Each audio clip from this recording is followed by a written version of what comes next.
বুঝলাম না, দেরি হয়ে যাইতেছে, গাড়ি পাবো বল। এই কই তুমি, তাড়াতাড়ি আসো, গাড়ি মিস করবো তো। আসতেছি। লেট হয়ে যাইতেছে, গাড়ি তো মিস করবো। শোনো, এই প্রথম বিয়ের পর আমার বাপের বাড়ি যাইতেছি, তুমি কিন্তু সবার সাথে ভালো ব্যবহার করবা। একটা কথা, যে যেভাবে প্রশ্ন করবো সেভাবে উত্তর দিবা, ঠিক আছে? সেটা নয়, ঠিক আছে, সেটা নিয়ে চিন্তা করো না, কিন্তু দেখা যাচ্ছে আমি হচ্ছি গরিব, এক সামান্য সিকিউরিটি গার্ড। তোমার মা কি আমাকে মেনে নিবে? এটা নিয়ে না তোমার চিন্তা করতে হবে না। আমি আমার মার সাথে কথা বলছি, আমার মা বলছে দেখেই তো আমি যাইতাছি, নইলে তো আর যেতাম না। মার সাথে আমার কথা হয়েছে, এগুলো কোনো কিছু নিয়ে তোমার টেনশন করার কোনো প্রয়োজন নেই। তোমাকে যেটা বলছি এটাই করবা। কেউ যদি তোমাকে প্রশ্ন করে সেইভাবে উত্তরটা দেবা, ঠিক আছে? আর ঠিক সবার আছে, সাথে ভালো ব্যবহার করবা। চলো। ঠিক আছে, চল।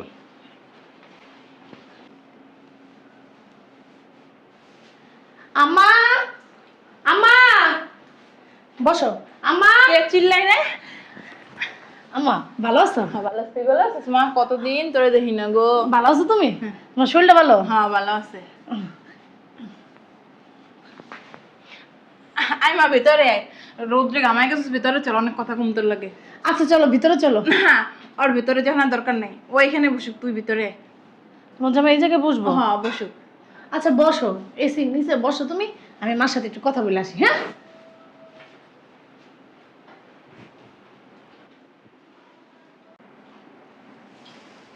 বাবা রে বাবা, অনেক বড় বাড়ি, কত সুন্দর ডেকোরেশন করছে, দামি দামি টাইলস লাগাই না। বাবা, সোফাটা কি নরম, আরাম আছে ভাইয়া। বইতে না বইতেই যেন শরীরটা কেমন ছাইড়া দিল, মন চাইতেছে একটু ঘুমাই। অনেক আরাম। আমারও একটা সোফা নিতেই বাসায়, সামনের মাসে বেতনটা পাইলে ওর লাগে আর কিছু টাকা একজন চাই এসে নিয়ে একটা সোফা নিয়ে যাবো বাসায়। জার্নি করে আইসি, শরীরটাও ক্লান্ত, একটু ঘুমাই।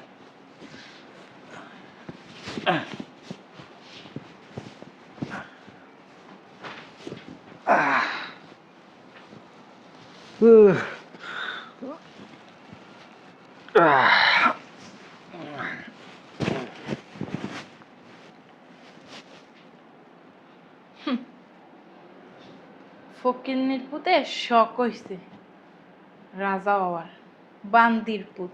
আমার ভোলাবালা মাইয়াডারে পড়াইয়া বিয়া কইরে এই সয় সম্পত্তির মালিক হবি, মালিক মানে মাইয়েরা তো বাড়ি আনছি, এবার যেমনে হোক মাইয়ের দিয়া তোরে তালাক দেওয়াইয়া মাইয়ের বড় লোক দেখে বিয়া দেবো।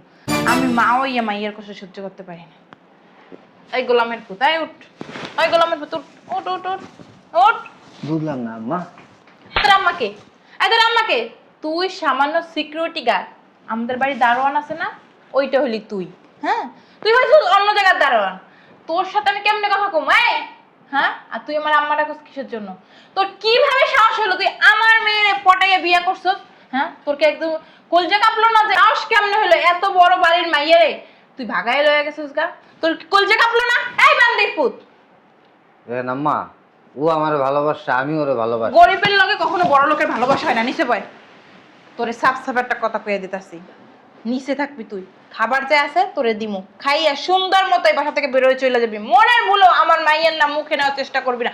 যদি মুখে নিছিস না, তোর এই মুখটা ভাঙ্গা হাতে লয় দিমা। শোন, তোর সাথে যে আমি এইগুলা বলছি, আমার মাইয়ের কানে যদি যায়, তোরে না হাজতের ভাত খাওয়ামু। চুরি রহমত দিয়ে এই বাসা থেকে কিন্তু বের করে দিমু। তুই আমার চিনোস না আমি কে। ঠিক আছে আম্মা। ঠিক আছে, আমার মন চাইতেছে তোর খেসা বসে একটা লাথি মারি, বান্দির পুত।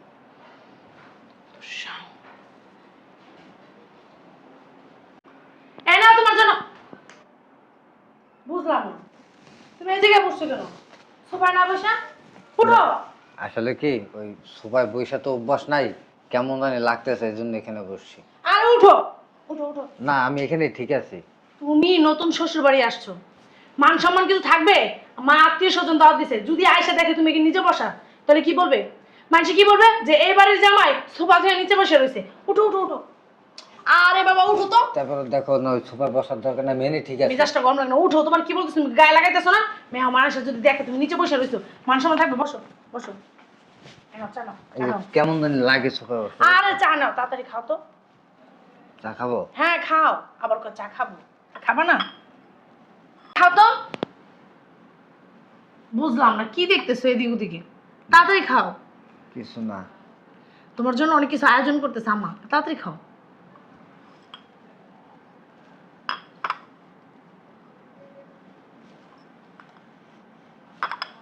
কোনো অসুবিধা? না না, আমি আর খাবো না, আমার খাওয়া হয়ে গেছে। বুঝলাম না কি হয়েছে, আর খাবো না মানে? না, এমনিতেই ভালো কেন, লাগতেছে চা না। ভালো হয় নাই? ভালো হয়েছে, ভালো লাগতেছে না। ভালো লাগতেছে না? লাগতেছে না, বুঝলাম না। আচ্ছা তুমি বসো, আমার তোমার জন্য সিমাই রান্না করছে, আমি সিমাই নিয়ে আসি। ঠিক আছে। আচ্ছা বসো।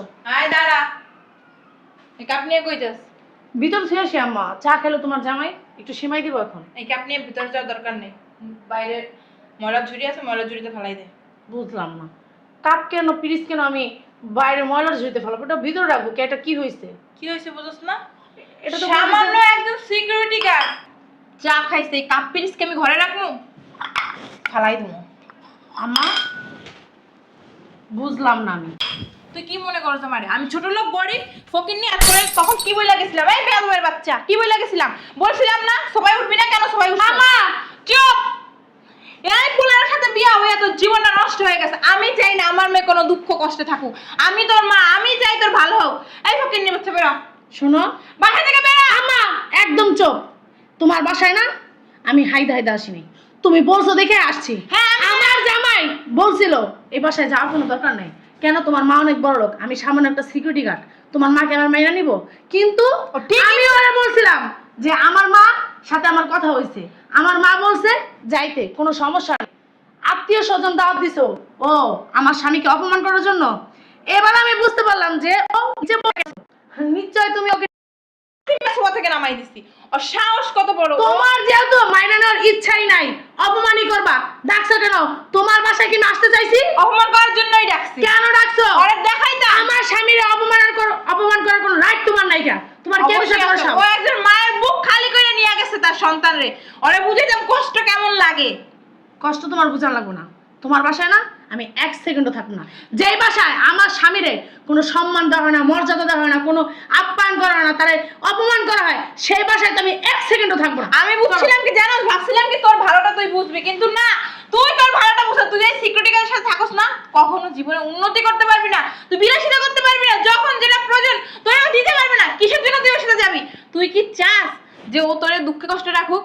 হ্যাঁ, আমি না শোন, তোর একটা কথা বলে, ওর সাথে তোর ডিভোর্স করাই ভালো, ছেলে সাথে তোর বিয়ে দিব। আমার ভালো ছেলের সাথে বিয়ে করার কোনো প্রয়োজন নেই। ও অনেক ভালো ছেলে। আর কি বলতেছো? হ্যাঁ, ও আমাকে দুঃখে কষ্টে রাখছে, অনেক সুখে রাখছে, শান্তিতে রাখছে। যা খাইতেছে না, লবণ ভাত বা ডাইল ভাত, অনেক ভালো খাইতেছে। তাবিজ করছস আমার মাইয়ারে? এই ফকির, তাবিজ করছস? হ্যাঁ, পাগলও না, পাগলও না, নিজের ভালোটা আমার বুঝে। ভালোটা আমি বুঝি রেখে ভালো একটা স্বামী খুঁজে ও নিচ্ছি, ঠিক আছে? ভালো, ও ভালো। তোর কথা এই যে শোনো, শোনো। এইখানে আমি দাঁড়াই আছি, এইখানে যদি ওর বাবা থাকতো না, তোরা যে কি করতো! আমার বাবা কখনো এরকম করতো না। আমার বাবা আমার খুশিটা বুঝে, তুমি বুঝো না। শোনো মা, তোমার এই অহংকার না থাকবো না, একদিন আমি বইলা দিলাম। আয় চলো। যা যা, তোর ভালোর জন্য আসছিলাম, যেন তুই ভালো থাকতে পারো, সুখে থাকতে পারো, কিন্তু তোর ভালোটা তুই বুঝলি না। হে ফকির নিবে হাত ধরে আমার চলে গেছস, একদিন কাঁদবি, তখন না এই বাসায় তোর জায়গা হবে না, বুঝছস? দেখবো কতকাল তোর ফকির নিবে চেক হয়। কি ব্যাপার, দরজা খোলা, বাসায় কি কেউ নাই? আম্মা, খালাম্মা, বাসায় কেউ আছেন?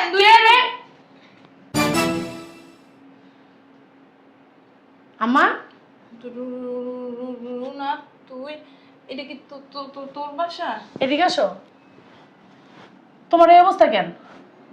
তুমি এই কম দামি 2 টাকার শাড়ি পরছো? হ্যাঁ মা, তোমার এই অবস্থা কেন? তুই যে তোরা গেলি না আমার বাসায়, হ্যাঁ, তারপর তোদের অপমান করে বাসা থেকে বের করে দিছি। তারপর তোর ভাই আর ভাইয়ের বউ মিলে আমারে অনেক অত্যাচার করছে, কইরা বাসা থেকে ঘাট ধাক্কা দিয়ে বের মানে ভাবে তোমার বাসা থেকে বের করে দিছে? তোর আব্বার সাথে যোগাযোগ করতে দেয় না, ফোনও রাইখা দিছে। তোর আব্বার নাম্বার তো আমার মুখস্থ নেই, আমি ফোনও দিতে পারি না। ও তার মানে আব্বা প্রবাস থেকে টাকা পাঠাইতেছে ওদের কাছে না, আর ওরা খাইতেছে আর তোমার বাইর করে দিছে বাসা থেকে। তো তুমি আমার কাছে চলে আসতে পারলো না? আমি তো চিনি না তোর বাসা, কেমনে আমু? তুমি আমার নাম্বারটা তো জানো, আমার তো একবার ফোন দিবা। আর কোন মুখে আমু? ওই দিন তোদের উপরে যে অত্যাচার অন্যায় আমি করছি, তোর জামাইরে যেরকম অত্যাচার গায়ে আমি হাত তুলছি, কোন মুখে তোদের বাসায় আমি আসতাম? এই জন্য তোদের সাথে যোগাযোগ করার আমি চেষ্টা করি না। আম্মা তুমি কান্না করো না, হ্যাঁ, তুমি আমার মা। হয়তো আমি গরিব ছেলের হাত ধরে চলে আসছি, এই জন্য তুমি আমার ভালো করতে চাইছিলা, ভালো জায়গায় বিয়ে দিতে চাইছিলা। আসলে সব বাপ মাই চায় যে তার মেয়ের না ভালো স্থানে বিয়ে হোক, ভালো থাকুক, সুখে থাকুক, শান্তিতে থাকুক। আসলে এটা তোমার ভুল চাওয়া না, কিন্তু আমার স্বামী না খুবই ভালো।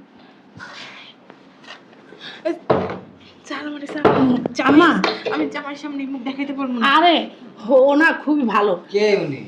আমার মা। ভিক্ষুক ভিক্ষুক। মা? আমার মা। কি বল? হ্যাঁ মা, ভালো আছেন আপনি? কেমন আছেন? আমার বাসায় মানে বুঝলাম না। আম্মা ভালো নাই, ওই ভাই আর ভাবি আমার বাসা থেকে বের করে দিছে, আমায় রাস্তা রাস্তায় ভিক্ষা করতেছে। আসলে উনি ভুলবশত আমাদের বাসায় বসা করছে। উনি তো আর জানে না যে এটা ওনার মেয়ের বাড়ি। হ্যাঁ ভালোই হয়েছে, আল্লাহ মিলাই দিছে।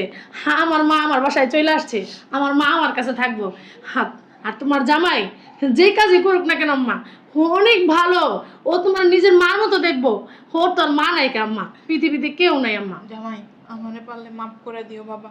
তোমারে কত অপমান করছি, গায়ে হাত তুলছি, ছোট লোক বইলা এরপরে গালাগালি করছি, কিন্তু দেখো যারে আমি মাথায় করে এত আদর যত্ন করে বড় করলাম, পোলার বউরে নিজের মেয়ের মতো দেখলাম, তারাই আমার ধাক্কা দিয়ে বের করে দিল। আর আল্লাহর কি খেলা দেখো, ভিক্ষা করতে করতে আমি তোমাদের বাসায় আসছি। আম্মা হ্যাঁ আমি তো ওদেরকে ছাড়বো না, কেন আমার মা ওরা বাসা থেকে বের করে দিছে, আমি এত সহজে কি ছাড়বো ওদের? হ্যাঁ চিন্তা করো না, কয়দিন যাক, দেখো আমি তোমার খোঁজ নিয়ে ওদের বাসায় যাবো, দেখবো তখন ওরা কি উত্তর দেয় আমাকে। কিন্তু আরে- তুমি যে আমার কাছে আছো আমি বলবো না। শোনো, ওগুলো বাদ দাও।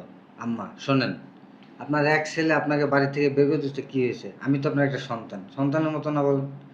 আমি যদি এখানে দুটো ডাইল ভাত খাই, আপনি আমার সাথে খেতে পারবেন।